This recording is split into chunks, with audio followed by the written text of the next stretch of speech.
Hello and welcome back to Get Up and Game, where we like to start every day off right with a game on the table. Today the game on my table is Marvel United. I'm going to be teaching you how to play, doing a playthrough, and then I might share some of my thoughts about the game at the end. So let's go ahead and get started with the setup. So the first thing you want to do for setup is to find the mission guide that comes in the core set. I'm going to be using components from multiple different expansions, because one of the things I want to show here is how mix and matchy this game can be. You can use any heroes and villains and various things from all the different expansions, but everything that you need to do the setup of the game comes in the core set. So here's the mission guide, and then there are these 3 mission cards that you want to place here, and they can be placed in any order, it doesn't matter. After you've placed the mission guide in the center of the table, you want to choose a villain to fight against. I'm going to be fighting against Red Skull today. Going to be keeping it somewhat simple for the sake of the tutorial.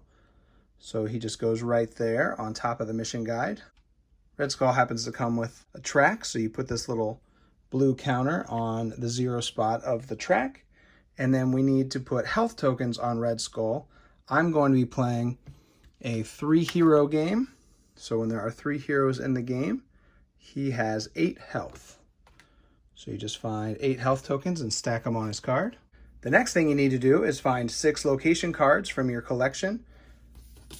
Now I'm using the 6 locations from the Tales of Asgard expansion, partially because I just really like Thor, and partially because, again, I want to show that you can mix and match all the components from your collection. Any locations can be used with any villain in any game. And you're just going to place them around the mission guide. Now basically you want them to be in a circle for the sake of this camera shot, because this game does take up a lot of space. I'm going to place them sort of like this, but you can place them in any way as long as they form some sort of circle around your mission guide. So we've got them out there like that. Now you don't have to use all the locations from the same expansion. I just happen to like to do that because every location has a special end of turn power. And when you go random, there's a chance that you might get a lot of powers that don't work together or are all very similar. And that's fine, it's totally fine. But for the sake of the tutorial, I just want a nice variety of end of turn powers. So we've got our locations out there. The next thing we have to do is fill our locations with civilian and thug tokens. Now there's a lot of tokens for this game. I've got them off camera because there just isn't room here for them. But here are the civilian and thug tokens. They are double-sided. And so for the locations, they all have slots that over the course of the game will be getting filled with civilians and thugs, but at the start of the game, you need to have these spots filled in. So I'm going to go in and put tokens on all the spots around the board. Now as you're playing, more tokens are going to get added to these. These filled in slots here are simply for the setup of the game, the start. After that, it doesn't matter what kind of tokens go there. So we're going to fill all those in. Every villain comes with 6 threat cards, and so we're going to shuffle these threats, and they're going to get placed on the bottom of each location at random. Threats are made up of either henchmen, that are other characters that are working against you that have a health value and a BAM ability potentially, or simply special abilities that will affect the location that they are attached to, and you'll be able to remove these threats over the course of the game if you choose to. So you just place them in these slots at the bottom. If there are henchmen, you're going to want to put tokens on them to show how much health they have. Crossbones here has 6 health. Madam Hydra has 5. And Bob, Agent of Hydra, has 4. Now they don't all have to be on the same side, it just worked out that way. Once your threat cards are placed out on the board, you want to put a threat token next to them in each location. Take the rest of the tokens and just put them all in a pile somewhere. Each villain also has a deck of 12 master plan cards. This will control the villain over the course of the game and tell you what they do during their turn. So you're going to shuffle this and just place it somewhere near the board. Every character has a miniature and they move around on these location cards. At the start of the game, you just put the villain on a random location. I'm just going to pick a number between 1 and 6. And the villain will start there. Each player chooses a hero to play with. Like I said before, I'm playing a 3-hero game, so I just chose 3 that I happen to like. I chose Daredevil from the stretch goal box, Miles Morales from the Enter the Spider-Verse expansion, and the Wasp from the core set. You can build a team from any of the heroes that you own. It's usually good to try to pick a team that really complements each other's abilities. I haven't played this game a ton, and I don't know a lot about building good teams, so I just picked 3 heroes I like. You can do it however you want to. The heroes start on the location opposite from the villain, and since everything sort of moves in a circle, the location opposite from the villain would be 3 spaces away. So we'll go 1, 2, 3. So the heroes will start here in Valhalla. Maybe I should lay them down, be a little easier to see. Yeah, we'll do it that way. And similar to the villain, every hero has a deck of cards. I've just got their 3 decks right here. So you'll want to give these decks a shuffle and set them near the board somewhere. Every hero starts the game with 3 cards in their hand. So here we can see the cards in Miles's hand. The cards in this game are what control the heroes and show you what you can do on your turn. Every symbol represents an action that can be taken on your turn. So I'm going to draw the 3 cards and just sort of set them aside.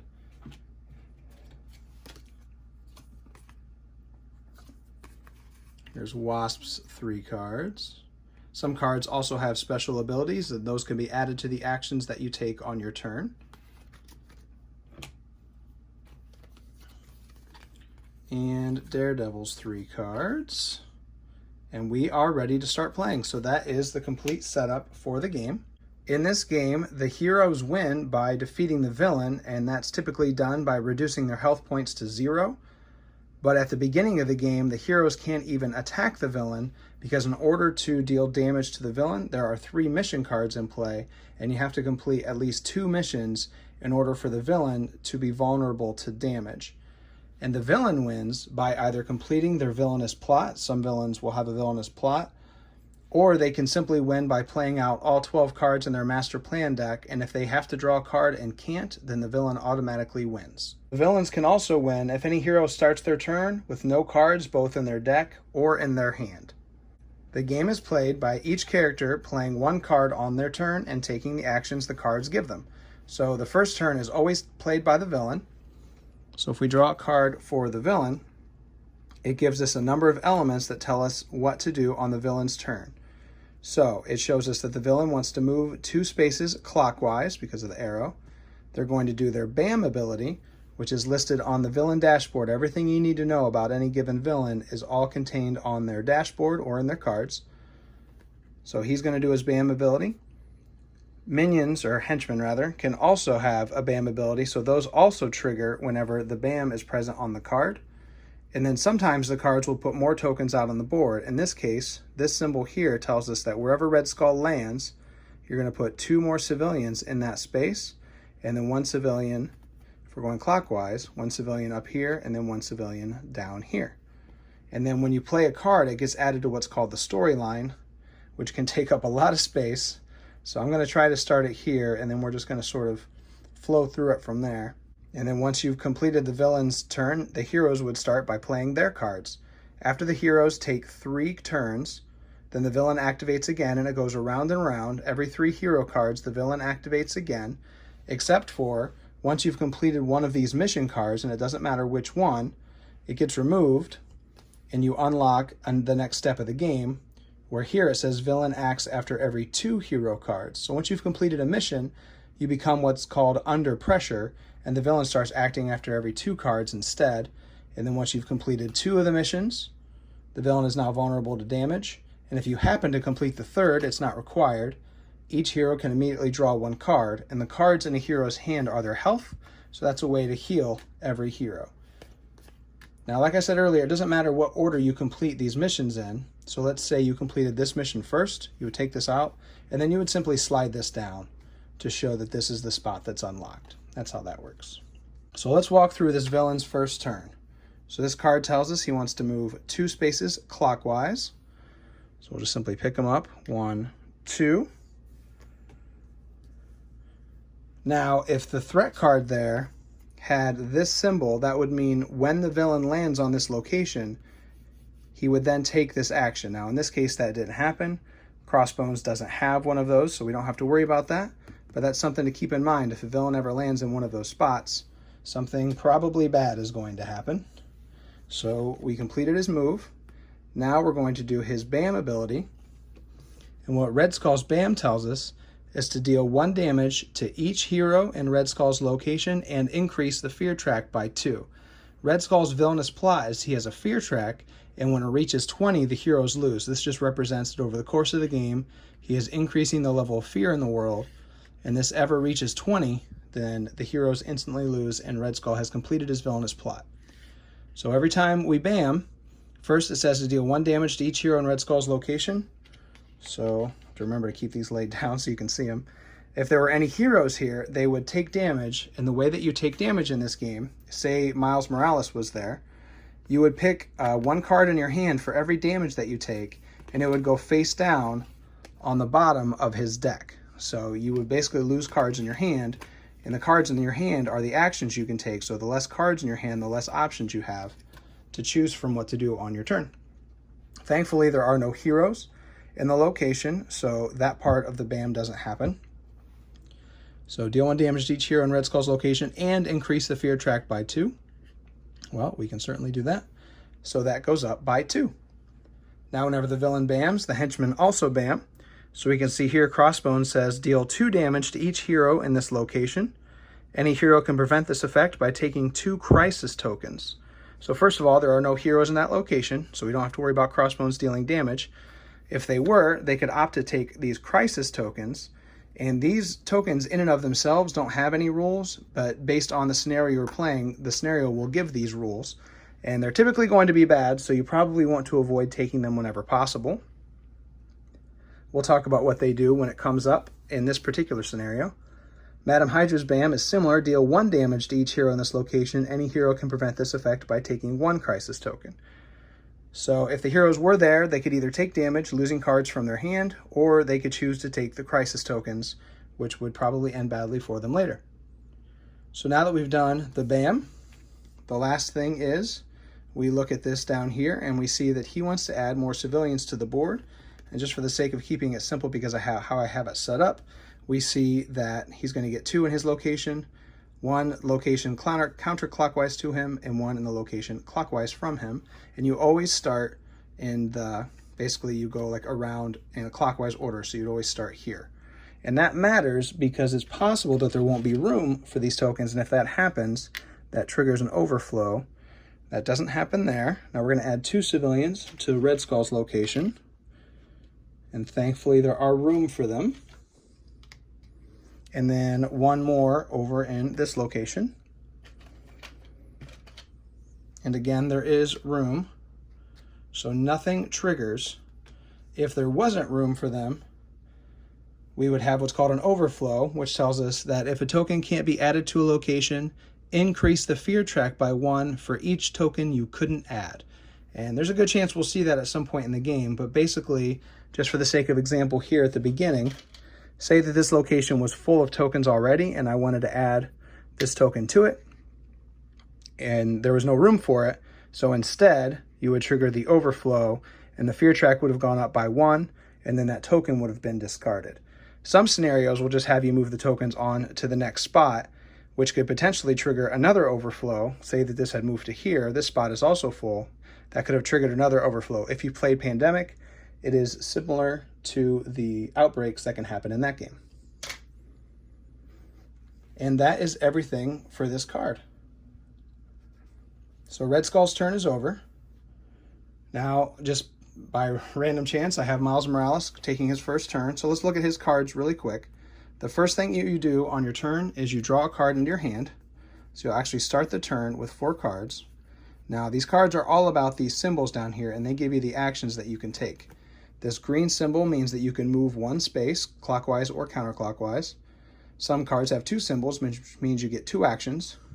If there's a punch, there's a couple options that you can do with that. You can either simply defeat 1 thug in the location that you're in when you use the punch, and that goes to the Defeat Thugs mission. If you can defeat 9 thugs, that completes that mission.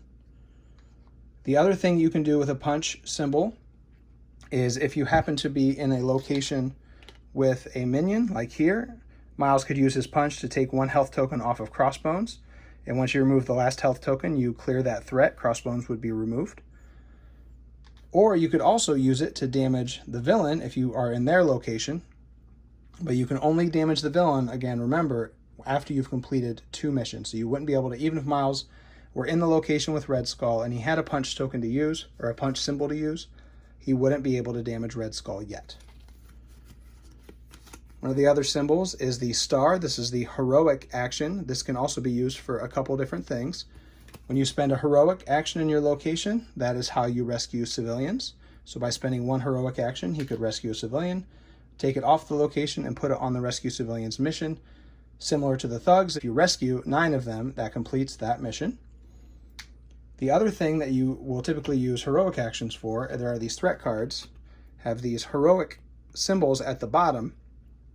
And when you spend a heroic action in a location with a threat card, if you want to, you can take a heroic token and place it on the card. Once 3 heroic actions have been spent in this way, this card is removed and that threat has been cleared. When you clear a threat, you remove the threat token to show that it has been cleared, and that goes to the clear threats mission. And if you clear 4 threats, that completes that mission. The final type of symbol that you might see on cards is this. Here we see in Wasps, this is called the wild symbol, and it simply represents that it could be either a movement, a heroic, or a punch. It can be used for any reason. So now that Miles has 4 cards in his hand, he can simply decide which one he wants to play, and those will be the actions that he gets to take this turn. When you play a card on your turn, it simply gets added to the storyline.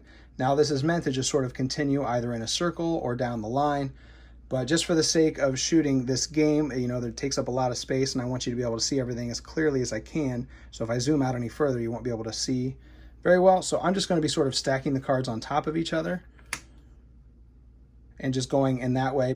But just know that you're meant to be able to see all the cards in a line as you play them. And there is a good reason for that we will get to shortly. But for Miles's first turn, he's going to choose to play his double heroic action card. So he adds this to the storyline, and that means he can take 2 heroic actions on his turn. So I'm just going to put it right there. And so he can either rescue civilians or begin to work on this threat card by putting heroic actions on that. And what this threat card says, let's take a look at it. This is the Hydra elite troops. Each thug in this location requires 2 damage to be defeated. So as long as this is active, any thugs that get added to this card are going to be that much more difficult to defeat. So getting rid of this early in the game might be pretty helpful. And I think that's what Miles is going to do. He's going to use both heroic actions. He's going to take 2 tokens from the pool, and he's simply going to place them on this card to show that that's 2/3 of the way complete. Now that's his entire turn. It's very simple. You just play a card, do your actions, and that is the end of the turn. Wasp's turn is next. These are her 3 cards, and she draws 1 into her hand to start her turn. So now she has 4. And so we can see that every hero has 3 or more special cards in their deck that give you a special action. Now, when you take your actions, you can take them in any order. So she has energy projection. You can move to any location and punch there. So typically when you move, you just move 1 space at a time. But since Wasp is very mobile, she can fly anywhere she wants to with this particular card and punch. And then she would have another punch to use on her turn. Here she has wings. You may move yourself and any number of heroes from your location to any other location. And that gives another movement. And then she has a movement and 2 wilds. Every deck has a wild and 2 wilds, and these are incredibly useful. Now there is a way to modify the difficulty of the game that comes in the base set. They're called challenges. And for each challenge that you increase the difficulty, you start to remove your wild cards from the deck to make it a little bit more difficult to have the actions that you need to take. For the sake of this tutorial, I chose not to play with any of the challenges. Every expansion comes with a challenge, and you could use any challenge with any villain, with any heroes. Everything mixes together, but I chose not to for the sake of the tutorial, just to keep it a little bit simpler. So let me figure out what Wasp wants to do here. So Wasp has decided she wants to play her 2 wild cards. So this is going to give her 2 wild actions. She can choose any of the 3 main actions, but the thing that makes Marvel United a special game and makes it really fun is whenever a hero plays their hero card, they also get to use the actions from the previous hero's card in the storyline. Now it only goes back 1 card, And we didn't do that in the first turn because there was no other hero card. But for the rest of the game, now whenever you play a card, you also get the actions of the card before you. So you can really team up with your other players and tell them, you know, I need a certain action. Can you try to play this type of card? And then you'll have access to their actions. It's a really fun way to strategize together. So not only does she have 2 wild symbols, but she also has 2 heroic symbols. So Wasp gets 4 actions on her turn. And that's why you always want to be able to see the cards in the storyline, because you're always going to be referencing the previous hero's cards. So we know that she has 2 heroic actions and then 2 actions of any type. Well, she's going to use those heroic actions. She's going to use one of them to finish off this threat card by adding the 3rd heroic token to it, because we don't want those thugs to be harder to defeat than they already are. So that clears this threat. We can just put these tokens back into the pool. We can just remove this card from the game. Now when you clear a threat, you remove the threat token and put it on the clear threats mission. So that is 1/4 of the way to be completed, and we can start moving forward in our attempt to defeat Red Skull. So now that she has completed that, that also reveals the end of turn ability on the Valhalla location that tells us that you may discard any number of cards from your hand to the bottom of your deck and draw back that many. So if you didn't like the cards in your hand, you could sort of switch them out. So if she ends her turn in that location, now she can take that action. But as it stands now, she's only used 1 of her heroic actions. She'll use the second one to rescue one of the civilians in that location, because you want to try to keep those slots as open as possible, because Red Skull's probably going to keep putting out more tokens on the board, and we don't want any overflows to trigger. So a big part of the game is just keeping the locations clear of civilians and thugs so that there's room to add new ones. And that also, of course, helps contribute to completing the missions. So now that she's used the 2 heroics from Miles' card, she can use her 2 wild symbols. Now, they didn't have to be done in that order. I just happened to do it that way. With her 4 actions, she could choose to execute them in any order that she wants to. And for her other 2 actions, she's just going to simply choose to use another heroic to rescue this civilian and a punch to clear this thug out. So that location is now completely clear. Now that she's out of actions, we take a look at the location card. Now it tells us we can discard any number of cards from her hand to the bottom and draw some new ones. We're going to go ahead and take advantage of that. She just has this 1 movement in her card in her hand. It's kind of boring. So she's going to swap it to the bottom of her deck and then draw the top card. It's going to get her other special action. So that might make her future turns more interesting. Now that Wasp's turn is over, we move on to Daredevil.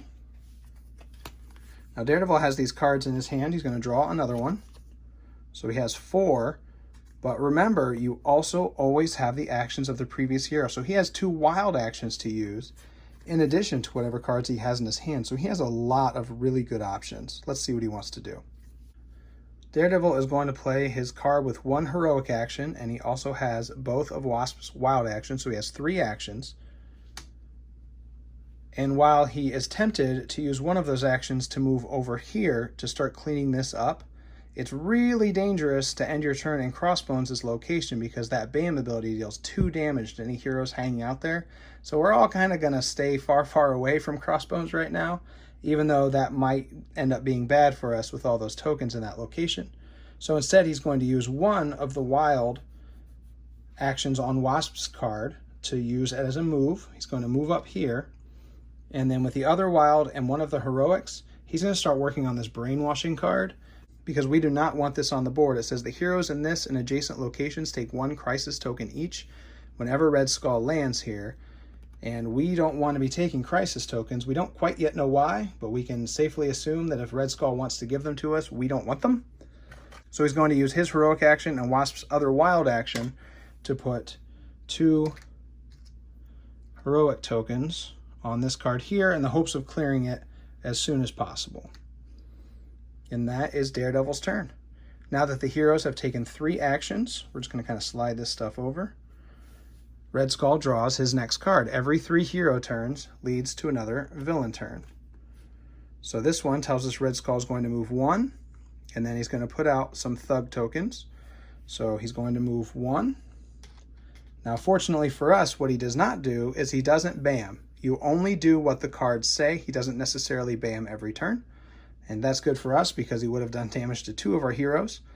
but it worked out that that didn't happen. So we see that he moved, and now he is going to put a thug token here. But as you can see, this location is full, so there's not room for that thug token. That means we trigger an overflow. And again, we'll take a look here. It tells us that for an overflow for Red Skull, if a civilian or thug token can't be added to a location, increase the fear track by 1 for each token you couldn't add. So we can't add a token here, so that we increase the fear track instead. So we've moved the fear track up to 3. We're going to add 2 thugs to this location and 1 thug to the next location. And that is all Red Skull does on this turn. That was a pretty simple one. Thankfully, he looks like he's just gathering his forces, but I think he's going to get a little more serious in a little while. So now we just go back to the top of the order. It's Miles's turn. Take a look at his cards, and of course you always draw a new one to start your turn. So he gets one of his special cards here, Venom Strike. You do 2 punches against a single enemy in your location. Now typically thugs only take 1 punch to kill, but that'll be useful against henchmen or the villain, that you can do 2 damage to the same enemy. So let us figure out what Miles wants to do, remembering of course that he also has access to Daredevil's heroic action that he played. Even though the villain card's in the way, that doesn't matter. You always just look back to the previous hero card. All right, Miles is going to play his move and a punch, and then he has Daredevil's heroic as well. He's going to follow Daredevil up to Heimdall's Observatory. He's going to use his punch to remove this thug token. And he's going to use his heroic that came from Daredevil's card to finish off this brainwashing before Red Skull can get there and trigger it. So now that there are 3 heroic symbols on the brainwashing card, that one is removed. That threat is cleared. So we will take off this threat token and put it right here. So we're doing a pretty good job of filling in all the mission cards somewhat evenly. And that is all that Miles can do. He's used all 3 of his actions. Wasp is up next. She still has all 3 of her special cards in her hand. And then she's going to draw a move and a punch. And she also has a move and a punch from Miles. So let's see what she wants to do. All right, Wasp has decided she's going to play her Shrink card. It gives her a wild action, and it tells her that she cannot take any damage until the beginning of her next turn. So since she's feeling somewhat brave because she'll be protected, she's going to use the move action from Miles's card to move back over here to the Asgardian Palace with Crossbones. But we don't want to leave this location full of tokens for any longer than we need to. So we want to try to clean some of that up. So she used the move, she has a punch, and then a wild symbol. She's going to use the punch to take this thug off. And then she has another wild. She could use it to rescue a civilian, or she could use it to punch Crossbones with 1 punch symbol, or she could use it to move again. But I think we're going to start trying to work on taking out Crossbones because he can be really scary. And even though he has 6 health, she's going to just punch 1 off there, so at least he has 1 less.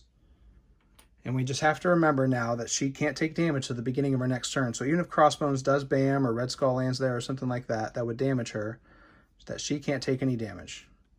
I will try not to forget that. And that just leaves Daredevil's turn. So these are his cards. He does have 1 wild from Wasp, and he drew his own single wild. So let's see what he feels like he needs to do. Also, I'm seeing that I sort of forgot. Miles did clear this threat. So at the end of the turn, he could have taken advantage of this action.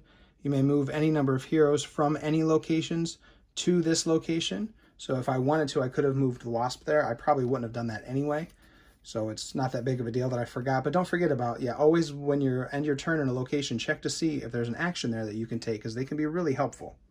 Daredevil is going to use a heroic and a punch card, and he has a wild from Wasp. So he's going to use that wild from Wasp to move. Now I do just kind of keep moving around clockwise, but of course you can move back and forth however you want to. And so that was the wild that he used as a movement, and he has a heroic and a punch. We're just going to keep these locations clear and slowly work on completing these missions so that we can start damaging Red Skull as soon as we can. Now the threat here, I didn't bother putting any tokens on because when Red Skull lands here, Subversion says that discard all thug and civilian tokens from this location and advance the fear track by the number of tokens discarded this way. Now that could be really bad, but if we can just keep the tokens low on that location, then maybe we don't need to bother spending heroic actions trying to clear that particular threat. Now that we've taken 3 hero turns, Red Skull is up yet again. And we're seeing he's still kind of keeping it simple. He's going to move 1 space clockwise. We're going to move him up here. Now he is going to BAM, so we're going to see some new stuff here.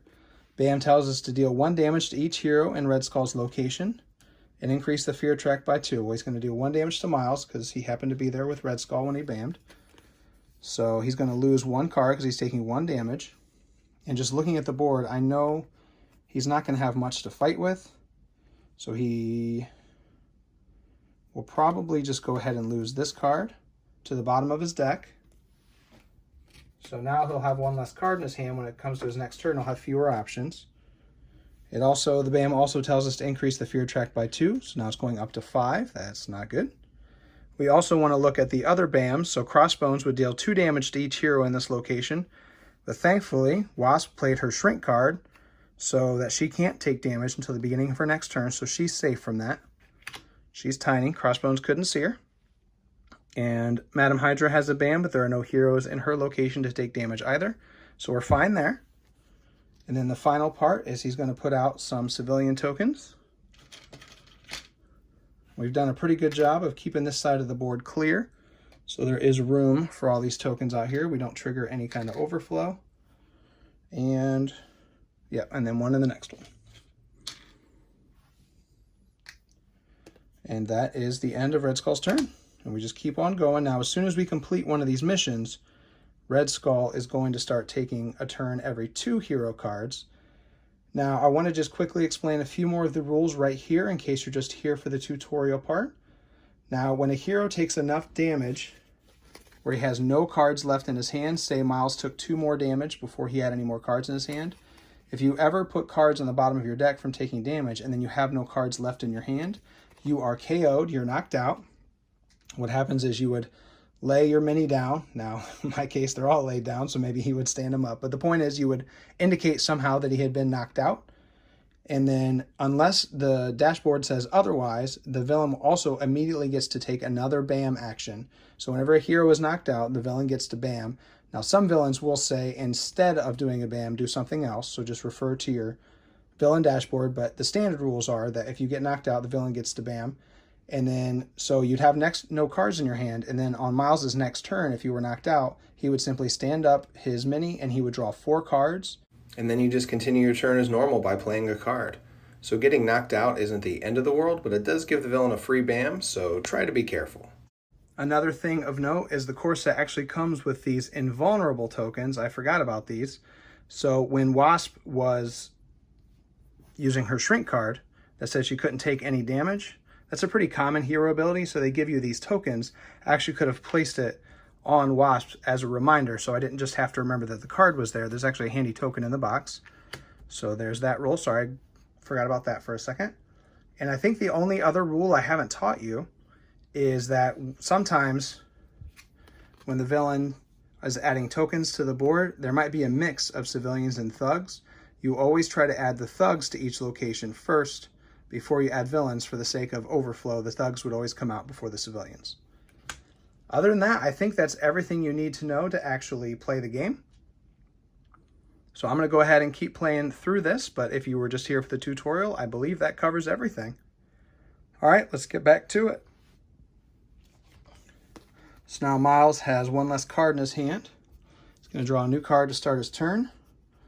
So he's got a nice variety of all the abilities. And he also has a heroic and a punch from Daredevil. So he's going to play a movement card so that he can get out of here and move over here.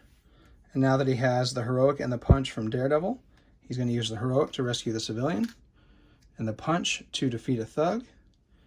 Now he's ending his turn here in Valhalla, which tells us we can discard any number of cards from his hand and draw back that many. So I think we're going to go ahead and discard both of these to the bottom to draw 2 new cards, just because the single action cards are a little bit less interesting. Maybe he'll draw something more exciting. So he's drawing 2 cards into his hand, and yeah, he got a a double punch, and then his special card Web. So we'll see what that does when we get to it. Now, Wasp is up. She still has a bunch of her special cards, and she draws a single punch, and she has one movement from Miles. The invulnerability token can come off. She's no longer shrunken. She's going to play her move and a punch.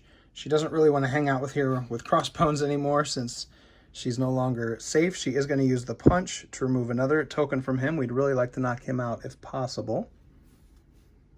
And then now she has 2 movement. So she is actually going to fly over here to Heimdall's Observatory. This one's getting a little full, and so maybe she'll be able to take out some of those civilians there on her next turn. So we've got one more hero turn to take before the next villain turn. We have Daredevil. He's going to draw a card to start his turn. So he has quite a few options. In addition to Wasp's movement and a punch, I'm just going to slide all these forward. Now, one thing I should say is there are some villains that will care about, and some heroes actually, that will care about cards previously in the storyline. So for the most part, you can just kind of stack the cards on top of each other like this to save space on the table. But occasionally, if a hero or villain wants to reference a card earlier in the storyline, just make sure you have access to that. Some cards get flipped over for various reasons. Some cards can be swapped around, things like that. So you'll just want to make sure that you have access to them. But for the purposes of just seeing the symbols, it's fine to just have them sort of piled up like that. He is going to play his move and a punch. So he's going to have 2 moves and 2 punches. Now, I've been kind of avoiding this side of the board because all of these threats are actually pretty dangerous, but we can only avoid them for so long. So we're going to move over here with Bob, Agent of Hydra, and if we start our turn in his location, we take a crisis token, and I'm just trying to avoid crisis tokens as much as I can. So I'm just going to sort of stop by and punch this thug. That was 1 move and 1 punch. And then we're just going to move along to Odin's Vault, and we're going to use another punch to take out 1 health token from Agent of Hydra. Now, I am kind of spreading out my damage on these henchmen. I don't know if that's a really good strategy, but I never claimed that this was teaching you how to play the game well. I'm just teaching you how the rules work. I would like to take these henchmen out, but I'd sort of rather just avoid them. But sometimes a part of this game is just the randomness of the cards that are in your hand. You have access to certain symbols, and you just have to make do with what you have. So I'm trying to do my best. I hope that was a good move. And now we are moving on to another Red Skull turn. Now, we don't want to take too long because once he gets through his deck, we could lose the game just by that way. So now we see one of his special cards. This could be very bad for us. So first of all, he's moving 0 spaces, which basically means he just stays put. He is going to trigger his BAM, which is going to do a lot of stuff, I think. BAM, deal 1 damage to each hero in Red Skull's location and increase the fear track by 2. So Wasp is here. She is going to take a damage, so we have to take one of these cards. We're just going to take sort of her simplest one, put it on the bottom of her deck. If there are any other heroes there, they would also take damage. And we increase the fear track by 2, so it's going up to 7. We look to see if any other BAMs trigger. Crossbones doesn't have any heroes with him, but Agent of Hydra does. Deal 1 damage to each hero in this location. Any hero can prevent this effect by taking 1 crisis token. Well, Daredevil's still has a pretty full hand of cards, so I think we are just going to go ahead. There isn't a lot to hit on the board. There's more civilians than thugs, so I'm going to keep the heroic and get rid of the punch. I know I kind of want to keep hitting those henchmen, but saving the civilians is more important to me right now. He could take the crisis token to prevent that, but again, I'm just thinking that's a sort of a last resort. Now, so we did all the BAM effects.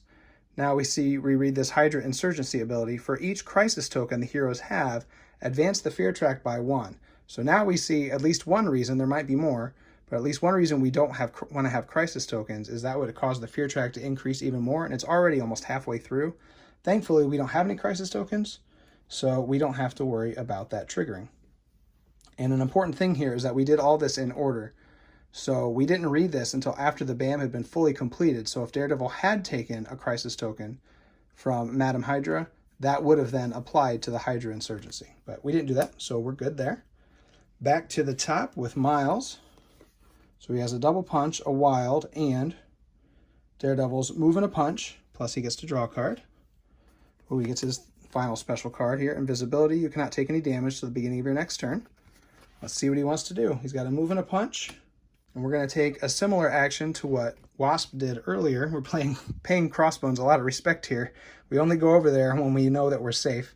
Invisibility is going to let him not take any damage until the beginning of his next turn. So we're going to put that invulnerability token next to him. Now he moved using Daredevil's move. Now he has a punch and a heroic. We're going to punch Crossbones another time. He is down to 3 health, so we've got him half defeated. And then rescue a civilian. So again, all of the threats, missions are being sort of cleared evenly. And we've taken all the actions, and if Crossbones does bam, Miles will be safe. Next up is Wasp. We draw a card. She has a heroic from Miles plus the cards in her hand, so let's see what she wants to do. She's going to play her energy projection special card. That gives her the special ability to move to any location and punch there. Now that special ability action just gets added to all the other actions you're taking, and you can take them in any order. And another thing I haven't noted yet is though she gets the card from Miles that's previous in the storyline, she does not get his special ability. She only gets the symbols at the bottom of the card. The special abilities are just for the heroes themselves. So the first thing she's going to do is heroic. She's going to rescue a civilian in her current location.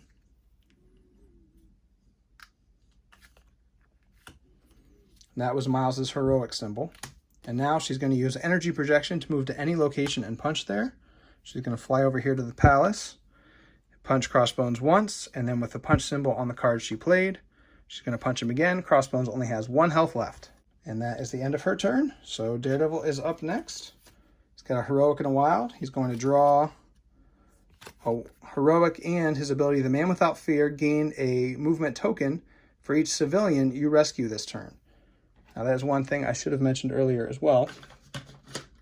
There are tokens for all of the actions, and you can collect these tokens. Certain heroes give you the ability to take tokens. And if you have tokens, you can spend these on your turn alongside the actions that you take from the cards.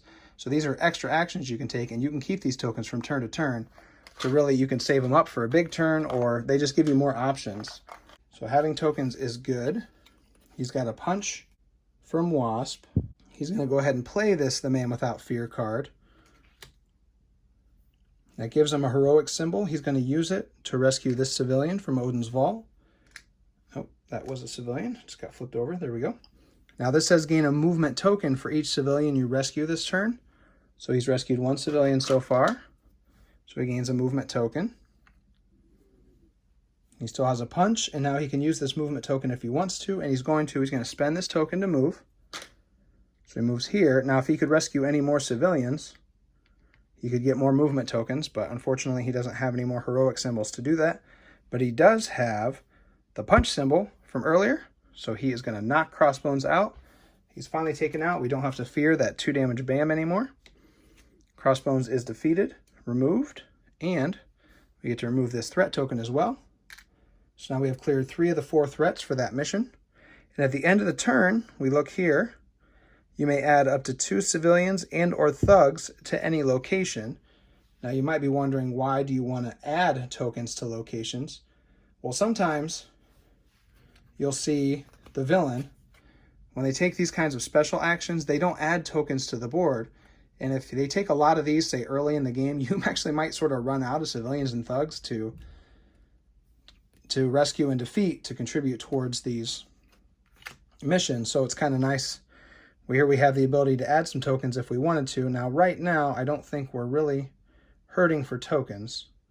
So I don't think I'm going to take that action. We only need to rescue 2 more civilians. And there are a couple out on the board, including in our location. We only have to defeat 3 more thugs. So I think we're not going to take advantage of that. But though it seems like something strange, it might actually be useful from time to time. All right, so now Red Skull is up. It's been 3 hero cards. Oh, here's a big movement. He's going to move 4 spaces. 1, 2, 3, 4. Oh, my goodness. Oh, this is so bad. How did he know we were all hanging out in the palace? So he moved here, and now he's going to do his BAM. And his BAM says to deal 1 damage to each hero in Red Skull's location. Well, everybody is in Red Skull's location. Thankfully, Miles is still invulnerable, so he doesn't take any damage. But Wasp is going to take a damage, and she is going to lose this card to the bottom of her deck. Thankfully, she's not knocked out. And Daredevil, well, he's going to keep his wild. and lose that. So nobody's knocked out, but everybody's getting really low on health, and possibly even worse, getting really low on options. You know, once you start getting really limited in the cards in your hand, it's hard to make optimal moves on your turn, and that's when the villain can really start to pull ahead. So he damaged everybody. He also increases the fear track by 2, so it's up to 9. Now, Crossbones also would have bammed, but very, very thankfully we defeated him. Otherwise, he would have pretty much knocked everybody out, except for Miles, because he's in his web right now. Madam Hydra bams, but there's nobody there. And then now Red Skull is going to add some thugs to the board. So we're going to add a thug here, 2 in his location.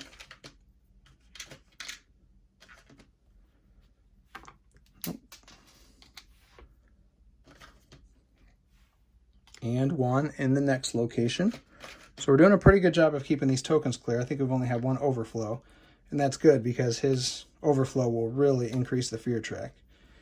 And that is it for Red Skull's turn. Now we are very close to completing these missions, so it's likely that we're going to be under pressure soon, and Red Skull will start activating every 2 hero cards.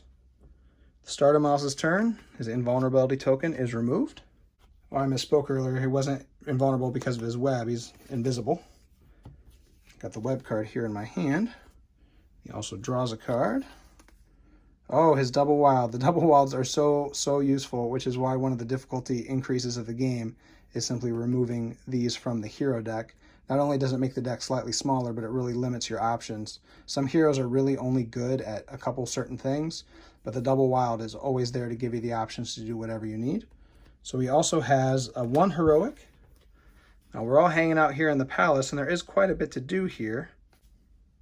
So he's going to use that 1 heroic from Daredevil and 2 punches from this card.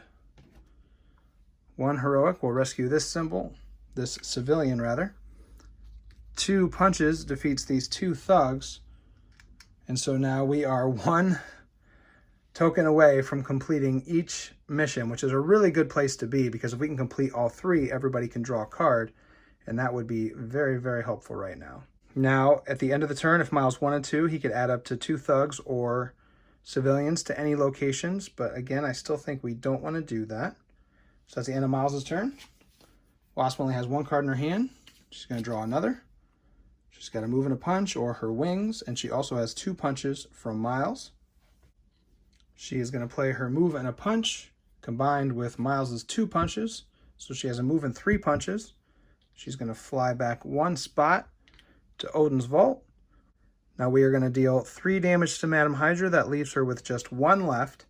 I could have defeated that thug, which would have completed that mission, but I'm still just doing my best to position us so that we don't put the Red Skull under pressure any sooner than we absolutely have to. And maybe we'll be able to clear Madam Hydra off the board to get our 4th threat clear very soon. So that is her. We have Daredevil's turn. Well, that's a pretty nice hand to have. He's got lots of good options. He can move and punch plus either 1 wild or 2 wilds. And we are going to do the 2 wilds. So he has 4 actions. He's going to use the move to pop up here. He's going to use the punch to finish off Madam Hydra. That takes her off the board. That removes this threat token. Now we have completed the Clear Threats mission, so we can take all of this off the board.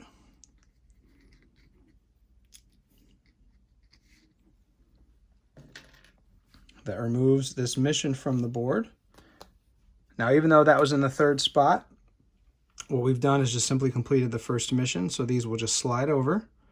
Now the villain will act after every 2 hero cards. Now he was going to act next anyway, but he's going to start acting more often. So we moved and we punched. We still have 2 wilds.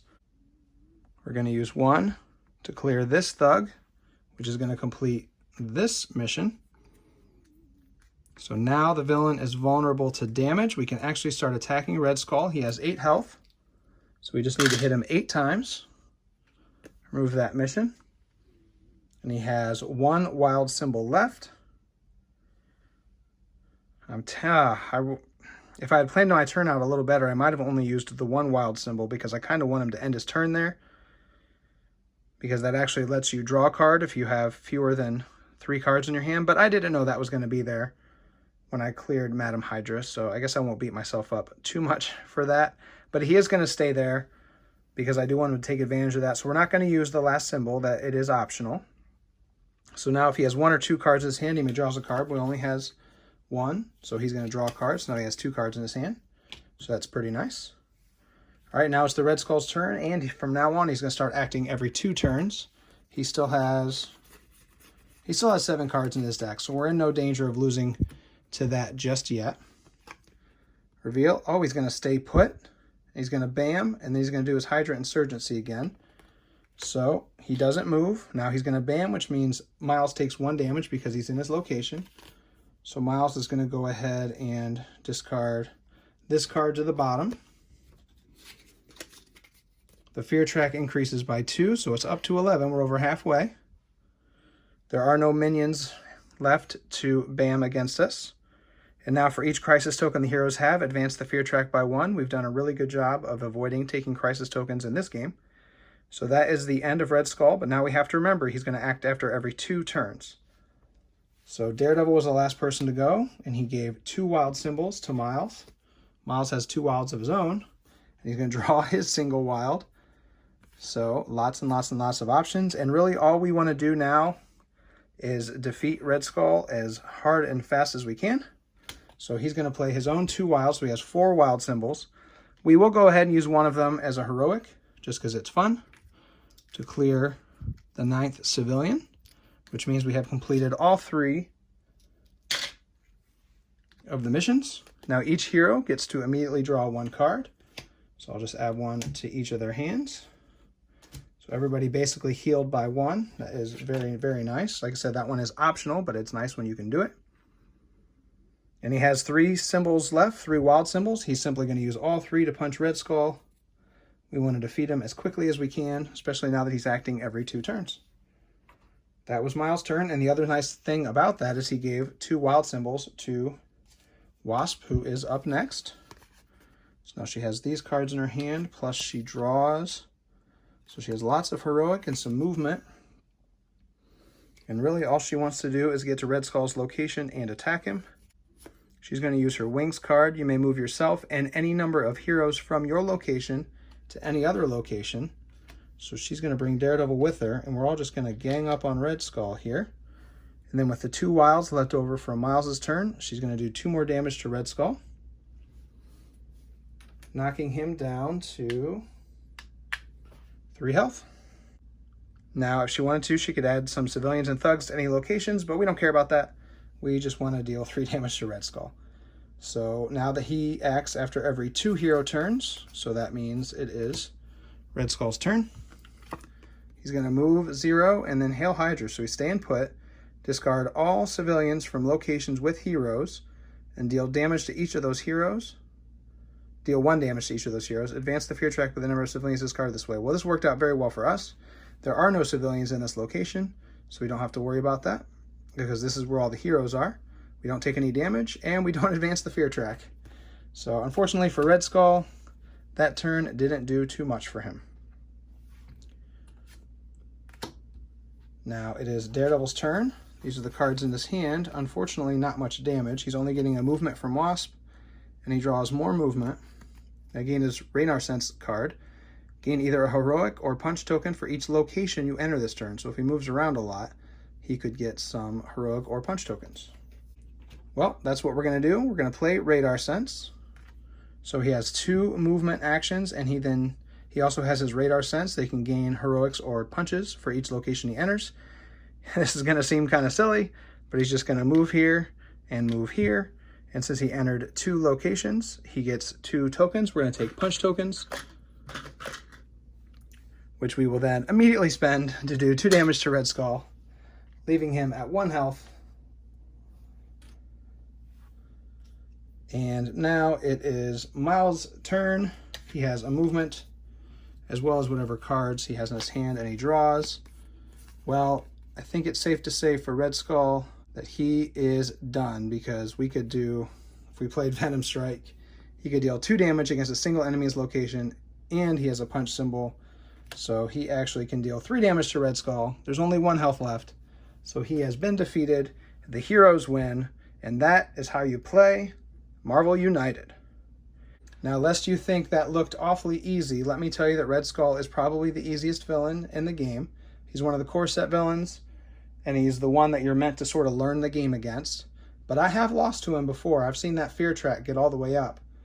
So he can defeat you, and I have played a few of the other villains, and some of them can be incredibly, incredibly difficult. So I hope this game didn't give you the idea that this game is too easy. I also played it on the easiest difficulty. If you use the challenge cards that let you remove the wild or double wild or both from the hero decks, that can also increase the difficulty quite a bit. So this game is really customizable as far as how hard you want it to be. There are also other challenges in every expansion that can add other elements to the game, things that you have to manage. There's the Secret Identity Challenge in the Spider-Verse box. There's the Endangered Locations in Black Panther. There's just a lot of different ways to modify the game. So this game, I think this game is absolutely incredible. I have enjoyed this so much. This is probably the 5th or 6th game I played, so I haven't played it a ton. I've only played against a few of the villains, but I've been trying to mix it up with every game, and it's just amazing how different it feels. Really, more the villains make it feel different more than anything else. The locations will give you different special abilities, but they're not drastically different. But they're very helpful. The heroes certainly have their own flavor, and if you don't build a good team, if you're not careful and you end up building a team that's only really good at punching or only really good at moving, that can be a real problem. So you want to try to make sure you have a good mix of abilities, and there's just so many different ones depending on how much product you buy for this game. Now, one thing that's great is I do have everything, but I don't think you have to have everything. There's just a lot of variety within the core set, and even just whatever expansions are available at retail. Just getting maybe a few of those just to add a few more villains to your mix really makes this a really good experience. It's still a pretty lightweight, I would say family weight game. You could play this with older kids, but I think this could definitely be fun for a game group as well. It gives sort of a pandemic vibe with these tokens on the board that you have to manage. You want to make sure they don't overflow. I really like that kind of cooperative game where you're basically just putting out fires the whole game. You're trying to manage the board. I think that's really fun. It's fun trying to manage the movement. Sometimes it can be really hard to get where you're going. And one thing I wasn't able to show too much here just because it was just me playing is you can really discuss if you're playing this with other players. Like, I really need to be able to move next turn. I don't have any movement in my hand. Could you please play a card that has a movement symbol if you can? And so that's really fun to try to strategize. They might even play a card that's suboptimal for their turn just to help make your turn a little bit better. So you can really strategize things. I really like that about it.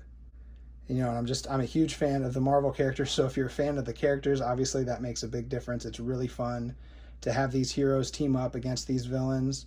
And when you do have the expansions, to add in, I'm fighting Red Skull in the Thor locations. Now, I'll admit I wasn't really playing up to the theme much, and the theme gets lost a little bit. I certainly see that. I wasn't feeling like I was necessarily on the Bifrost Bridge or anything like that. But you can see that the abilities do make sense with where you are to some degree.